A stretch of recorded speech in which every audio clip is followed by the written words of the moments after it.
வணக்கம் நண்பர்களே, நீங்கள் பார்க்கிறீர்கள் யூடி டாக்ஸ்.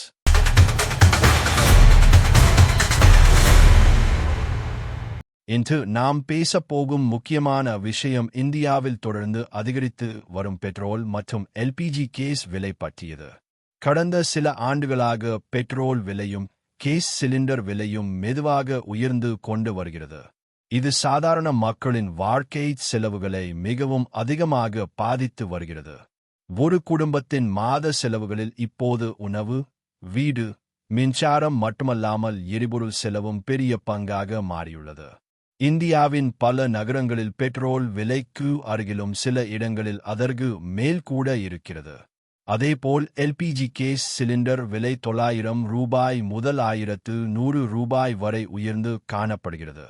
இது நடுத்தர மற்றும் ஏழை மக்களுக்கு மிகப்பெரிய சுமையாக மாறியுள்ளது.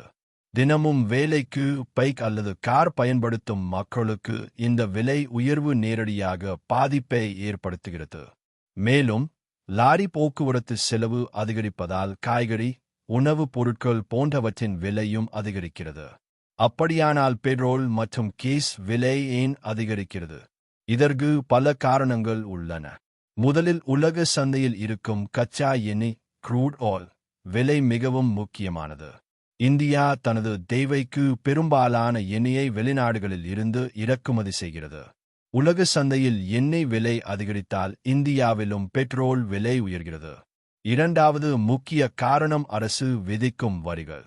பெட்ரோல் மற்றும் டீசல் மீது மத்திய அரசு மற்றும் மாநில அரசு இரண்டும் வரி வசூலிக்கின்றன.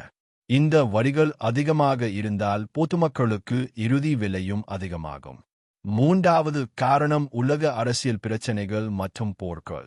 உலகில் சில நாடுகளில் போர் அல்லது அரசியல் பதற்றம் ஏற்பட்டால் எண்ணெய் உற்பத்தி மற்றும் விநியோகம் பாதிக்கப்படும். அதன் காரணமாக உலக சந்தையில் எண்ணெய் விலை உயர்கிறது. அதன் தாக்கம் இந்தியாவிலும் உணரப்படுகிறது. நான்காவது காரணம் ரூபாயின் மதிப்பு குறைதல்.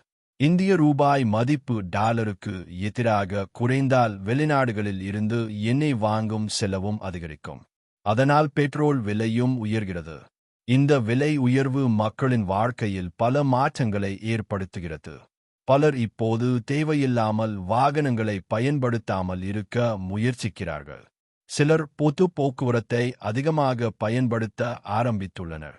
மேலும் எரிபொருள் செலவை குறைக்க பலர் மின்சார வாகனங்கள் எலக்ட்ரிக் வெஹிக்கிள்ஸ் பற்றி சிந்திக்க தொடங்கியுள்ளனர். எதிர்காலத்தில் இந்தியாவில் மின்சார வாகனங்கள் அதிகமாக பயன்படுத்தப்படும் என்று பல நிபுணர்கள் கூறுகின்றனர். இந்த பிரச்சினைக்கு என்ன தீர்வு இருக்கிறது? முதலில் அரசு வரிகளை குறைத்தால் பெட்ரோல் மற்றும் டீசல் விலை குறைய வாய்ப்பு உள்ளது. இரண்டாவது, இந்தியா தனது சொந்த எண்ணெய் உற்பத்தியை அதிகரிக்க வேண்டும். மூன்றாவது, மின்சார வாகனங்கள் மற்றும் மாற்று எரிசக்தி பயன்பாட்டை அதிகரிக்க வேண்டும். நான்காவது, பொது போக்குவரத்து வசதிகளை மேம்படுத்த வேண்டும். இப்படி பல நடவடிக்கைகள் எடுக்கப்பட்டால் எதிர்காலத்தில் எரிபொருள் விலை உயர்வின் தாக்கத்தை குறைக்க முடியும். முடிவாக பார்க்கும்போது பெட்ரோல் மற்றும் கேஸ் விலை உயர்வு என்பது இந்தியாவுக்கு மட்டும் இல்லாமல் உலக நாடுகள் பலவும் எதிர்கொள்ளும் ஒரு பிரச்சனையாக உள்ளது. ஆனால் சரியான திட்டங்கள் மற்றும் மாற்று சக்தி பயன்பாட்டின் மூலம் இந்த பிரச்சனையை குறைக்க முடியும். எதிர்காலத்தில் தொழில்நுட்ப வளர்ச்சி மற்றும் புதிய சக்தி முறைகள் வந்தால் இந்த பிரச்சனைக்கு நல்ல தீர்வு கிடைக்கும் என்று நம்பலாம். இந்த விஷயத்தை பற்றி உங்கள் கருத்து என்ன? பெட்ரோல் மற்றும் கேஸ் விலை குறைய என்ன செய்ய வேண்டும் என்று நீங்கள் நினைக்கிறீர்கள்? உங்கள் கருத்துக்களை கீழே கமெண்டில் சொல்லுங்கள். இந்த வீடியோ உங்களுக்கு பிடித்திருந்தால் லைக் செய்யவும், சேனலை சப்ஸ்கிரைப் செய்யவும்.